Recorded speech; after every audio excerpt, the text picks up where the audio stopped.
Aujourd'hui, on va s'intéresser à un profil que beaucoup admirent de l'extérieur, mais qui en réalité cache souvent une grande souffrance.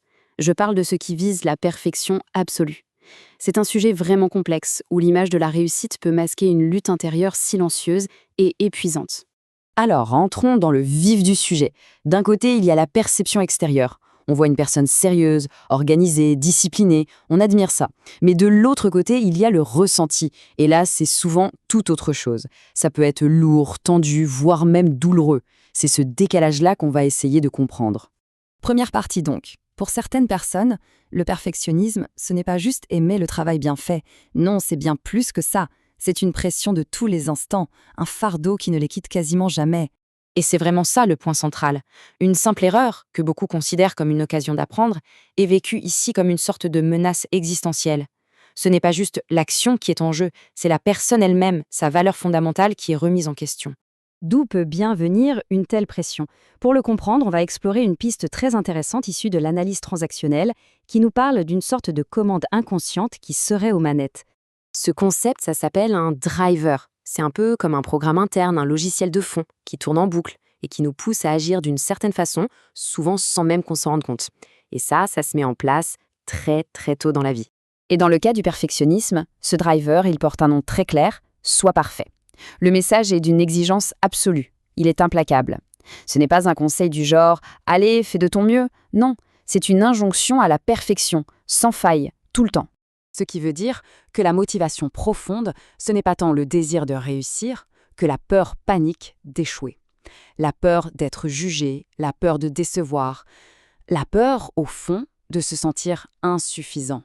C'est avant tout une stratégie pour éviter la douleur. Mais comment un tel mécanisme a-t-il bien pu se mettre en place? C'est ce qu'on va voir dans notre troisième partie, en comprenant comment cette voix intérieure si critique est en fait née d'une stratégie d'adaptation, souvent pendant l'enfance. En analyse transactionnelle, on nomme cette voix le parent critique. C'est cette partie de nous qui évalue, qui juge, et dans le cas du perfectionnisme, qui condamne en permanence. Une voix qui ne laisse jamais vraiment de répit. Et voilà à quoi ressemble son discours intérieur. Même après une réussite, cette voix trouve toujours la petite bête, le détail qui manque, la raison de ne pas être pleinement satisfait. C'est une machine à créer de l'insatisfaction chronique. Et voilà l'idée centrale, le changement de perspective le plus important. Ce comportement, ce n'est pas juste un trait de caractère. Pour beaucoup, ça a été, à un moment de leur vie, une stratégie nécessaire pour se sentir en sécurité, pour être accepté ou pour se sentir digne d'être aimé. Alors, comment ce chemin se construit-il? Eh bien, ça commence souvent dans l'enfance, quand un enfant perçoit, à tort ou à raison, qu'il doit être impeccable pour être reconnu. Alors il s'adapte, il développe une vigilance, un contrôle extrême. Et à l'âge adulte, ça donne une personne hyper compétente, oui, mais qui paye le prix fort. Une tension interne constante. Bien sûr, cette stratégie a un coût. Et dans cette quatrième partie, on va voir à quel point ce prix peut être énorme, et ce, sur tous les plans de la vie. Le vrai cœur du problème, il est là. C'est une confusion terrible qui s'opère entre l'action et l'identité. Une erreur, ce n'est plus un incident de parcours, ça devient une preuve d'incompétence, une attaque directe à l'estime de soi. La pensée « j'ai raté » se transforme instantanément en « je suis un raté ». Et ce graphique, il est assez parlant. Regardez bien, l'épuisement émotionnel et la fatigue mentale, ça représente la part du lion, et de loin. Pourquoi? Parce que l'hyper-contrôle permanent, c'est tout simplement épuisant. Et puis bien sûr, il y a les tensions avec les autres, parce que c'est difficile d'être souple avec l'imperfection des autres quand on ne se l'autorise pas pour soi-même. Et au quotidien, ça se manifeste comment? Eh bien par des choses parfois paradoxales, comme la procrastination. La peur de ne pas faire parfaitement est tellement grande qu'elle paralyse.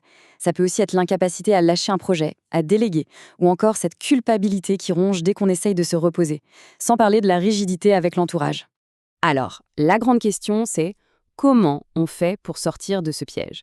C'est ce qu'on va voir dans cette dernière partie. Et attention, ce n'est pas du tout une invitation à la médiocrité, mais plutôt un chemin vers plus d'équilibre et de bienveillance envers soi. Le tournant psychologique majeur, il est là. Il consiste à remplacer cette commande tyrannique, soit parfait, par une permission bien plus douce et libératrice. La permission d'être simplement humain. Avec ses forces, oui, mais aussi avec ses imperfections. Concrètement, ça veut dire s'accorder de nouvelles permissions, de nouveaux droits intérieurs. Ce sont des antidotes directs au driver.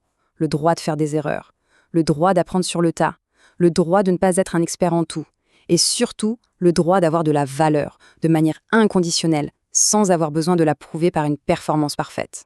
Pour y arriver, L'idée est de faire appel à une autre partie de soi, ce qu'on appelle l'adulte. L'adulte, c'est notre capacité à analyser une situation de manière factuelle, objective, en séparant bien les faits des jugements de valeur et des émotions disproportionnées. Et cette voix de l'adulte, elle dirait quelque chose comme ça. Elle constate l'erreur, oui. Elle envisage la correction, bien sûr. Mais elle refuse catégoriquement de faire le lien entre cet incident et la valeur de la personne. C'est cette dissociation qui est absolument guérisseuse. Il est crucial de bien comprendre une chose. Guérir de ce perfectionnisme toxique, ça ne veut pas dire renoncer à l'exigence ou à la qualité, ça veut dire renoncer à la violence intérieure qui accompagne cette quête. C'est choisir d'être sérieux sans pour autant être tyrannique avec soi-même.